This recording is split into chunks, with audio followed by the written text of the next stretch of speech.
കുറഞ്ഞ ചെലവിൽ അത്യാധുനിക ആരോഗ്യ പരിരക്ഷ. MCS hospital. We take care of your health. നൂറുമേനി വിളവ് ലഭിച്ച കക്കാട്ടൂർ പാടശേഖരത്ത് കൊയ്ത്തുത്സവം നടത്തി. കൃഷിവകുപ്പിന്റെയും കർഷകരുടെയും നേതൃത്വത്തിൽ 9 ഹെക്ടറോളം വരുന്ന പാടശേഖരത്താണ് കൃഷി ഇറക്കിയത്. തരിശുകിടന്ന നിലം ഉൾപ്പെടെ കൃഷിയോഗ്യമാക്കി നൂറുമേനി വിളവ് ലഭിച്ച കക്കാട്ടൂർ പാടശേഖരത്ത് കൊയ്ത്തുത്സവം നടത്തി. കൃഷിവകുപ്പിന്റെയും കർഷകരുടെയും കൂട്ടായ്മയിലാണ് 9 ഹെക്ടറോളം വരുന്ന കക്കാട്ടൂർ പാടശേഖരത്ത് കൃഷി ഇറക്കിയത്. യന്ത്രവൽക്കരണം സാധ്യമാക്കിയാണ് കൃഷിപ്പണി നടത്തിയത്.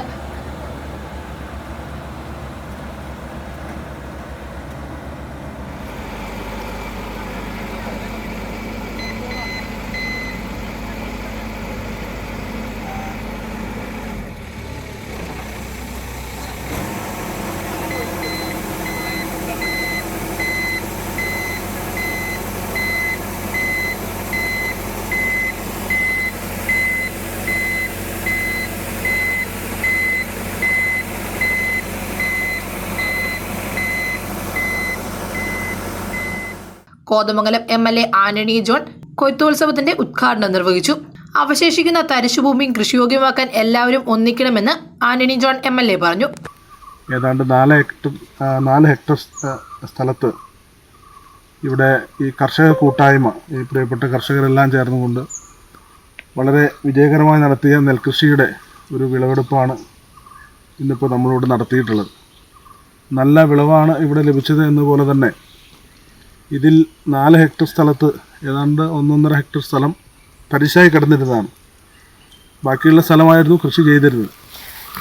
അപ്പോൾ തരിശായി കിടന്ന പ്രദേശങ്ങൾ കൂടി കൃഷിയോഗ്യമാക്കി മാറ്റുന്ന പ്രവൃത്തിയാണ് ഇവിടെ നടത്തിയിട്ടുള്ളത്. കേരളത്തെ സംബന്ധിച്ച് പൊതുവെ നമ്മൾ പരിശോധിക്കുമ്പോൾ നെൽവയലുകളുടെ വിസ്തൃതി വളരെ വേഗതയിൽ കുറഞ്ഞു വരുന്ന ഒരു കാലമാണ്. അപ്പോൾ ആ ഒരു പ്രവണതയ്ക്ക് തടയിട്ടുകൊണ്ട് ഒരു തരി മണ്ണ് പോലും അല്ലെങ്കിൽ ഒരു പാടശേഖരം പോലും വെറുതെ കൃഷി ചെയ്യാതെ കിടക്കരുത് എന്നുള്ള ഗവൺമെൻറ്റിൻ്റെ കാഴ്ചപ്പാടിൻ്റെ അടിസ്ഥാനത്തിലാണ് അല്പം സ്ഥലം പോലും വെറുതെ ഇടാതെ പൂർണ്ണമായി കൃഷി ചെയ്യാൻ കഴിയുന്ന നിലയിൽ കർഷകരെ, പ്രത്യേകിച്ച് പുതുതലമുറയെ കൂടി ഇതിലേക്ക് ആകർഷിക്കാൻ കഴിയുന്ന നിലയിൽ തന്നെയാണ് ഈ പ്രവർത്തനങ്ങൾ ക്രമീകരിച്ചിട്ടുള്ളത്. നല്ല നിലയിൽ തന്നെയാണ് വാരപ്പെട്ടി കൃഷിഭവൻ്റെ നേതൃത്വത്തിൽ ഇവിടെ കർഷകരോടൊപ്പം നിന്നുകൊണ്ടാണ് ഇവർ ഈ പ്രവർത്തനങ്ങളൊക്കെ നന്നായി ഇവിടെ മുന്നോട്ട് കൊണ്ടുപോകുന്നത്. സർക്കാർ നയത്തെ ചേർത്തുപിടിച്ച കർഷകരെയും വാരപ്പെട്ടി കൃഷി ഓഫീസിലെ ജീവനക്കാരെയും MLA അഭിനന്ദിച്ചു. സർക്കാർ നൽകിയ സബ്സിഡി കർഷകർക്ക് വലിയ ആശ്വാസമായി മാറി.